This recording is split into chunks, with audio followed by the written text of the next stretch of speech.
कि मैं बचपन में दूध घी का बहुत शौकीन था। कुछ भी आप काम करवा लो, बस आप दूध घी खिला दो। तो मैं बचपन में लोगों के हाथ देखा करता और उनका भविष्य बताया करता। तो जिसको मुझसे कुछ पूछना हो उसको अपने घर में ये व्यवस्था रखनी पड़ेगी। अच्छा, कमाल की बात यह कि पूरे गांव में हम बहुत फेमस हो गए कि बड़ा अच्छा बताते हैं, बहुत सही से बताते हैं। और इससे बड़ा आश्चर्य ये कि मुझे मालूम कुछ नहीं था। मैं बिल्कुल अंगूठा टेक उस विषय में, पर मैं जो मेरे मन में आता मैं बताता और लोगों को सही होता। ये शायद परमात्मा कृपा है, ईश्वर की कुछ कृपा है। मैं बचपन से महादेव का बड़ा भक्त हूँ। मुझे बहुत बहुत आनंद है उनके साथ। मुझे लगता है कि शिव अंदर है और वो समाहित है, वो सब अंदर से बोलते हैं।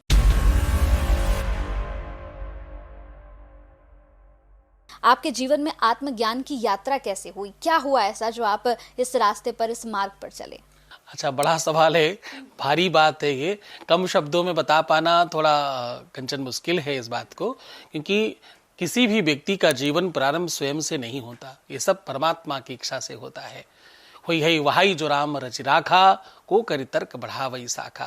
परमात्मा की इच्छा से तो जन्म होता है, उसी की इच्छा से सारी व्यवस्थाएं बनती हैं। इस शरीर के जन्म के पश्चात कुछ अलौकिकता देखी हमारे परिवार के जनों ने, और अलौकिकता कुछ इस प्रकार की मैं 2 मिनट में बताऊं कि मैं बचपन में दूध घी का बहुत शौकीन था। और दूध घी मिठाई, इसके लिए मैं बहुत ज़्यादा पागल हूँ। कुछ भी आप काम करवा लो, बस आप दूध घी खिला दो। तो मैं बचपन में लोगों के हाथ देखा करता और उनका भविष्य बताया करता। अच्छा। उनको कुछ बताया करता और बदले में मैं घी, दूध, दही ये सब मांगता उनसे। तो जिसको मुझसे कुछ पूछना हो उसको अपने घर में ये व्यवस्था रखनी पड़ेगी। ये बड़ा प्रचलित हो गया, बड़ा चर्चित हो गया।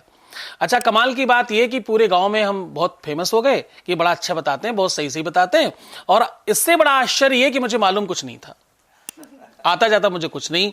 मैं बिल्कुल अंगूठा टेक उस विषय में, मतलब छोटा सा बच्चा, क्लास 2nd 3rd का बच्चा क्या ही जानता होगा, और मैं तो बिल्कुल नहीं जानता था। मैं बड़ी स्पष्टता से कहूं, हाथ देखते समय मुझे हाथ की लकीरें होती कहां वो भी नहीं पता था, पर मैं जो मेरे मन में आता मैं बताता और लोगों को सही होता। अब ये होते होते इतना विशाल हो गया कि मेरे घर तक की बात पहुंच गई। अच्छा। मैं ननिहाल रहता, मेरे नाना जी को पता चला तो उन्होंने पहले एक आध बार तो टाल दिया, बच्चा है मस्ती कर रहा होगा। लेकिन जब वो बात इतनी बढ़ गई कि मेरे स्कूल के बाहर लाइन लगी होती 2-4 लोगों की, मेरे टीचर लोग मुझे पढ़ाने के बजाय मुझसे बातचीत कर रहे होते, मेरी पढ़ाई बाधित होने लग गई, तो उन्हें चिंता हुई। तो उन्होंने एक दिन कहा कि अच्छा क्या बताते हो, कैसे बताते हो? तो मैंने कहा मैं आपसे क्या झूठ बोलूं, आप तो जो खिलाते हो खिला ही रहे हो। मैं तो मिठाई के लालच में कुछ भी बोलता हूं जो मेरे मन में आता है। बोले कुछ भी का मतलब क्या है, मेरे बारे में बताओ।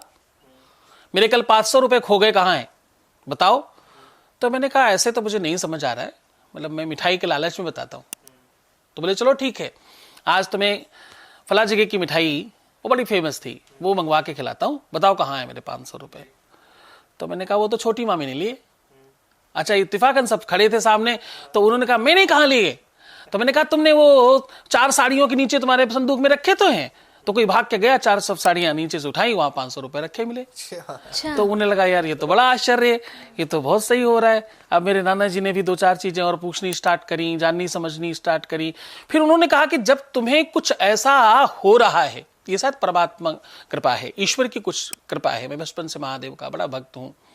मुझे बहुत बहुत आनंद है उनके साथ। मुझे लगता है कि शिव अंदर हैं और वो समाहित हैं, वो सब अंदर से बोलते हैं। वो घट के अंदर है, वो अंदर से बात करते हैं, ऐसा लगता है। मुझे लगता है कि वही कहते हैं, वही बुलवाते हैं, वही कराते हैं मुझसे सब कुछ।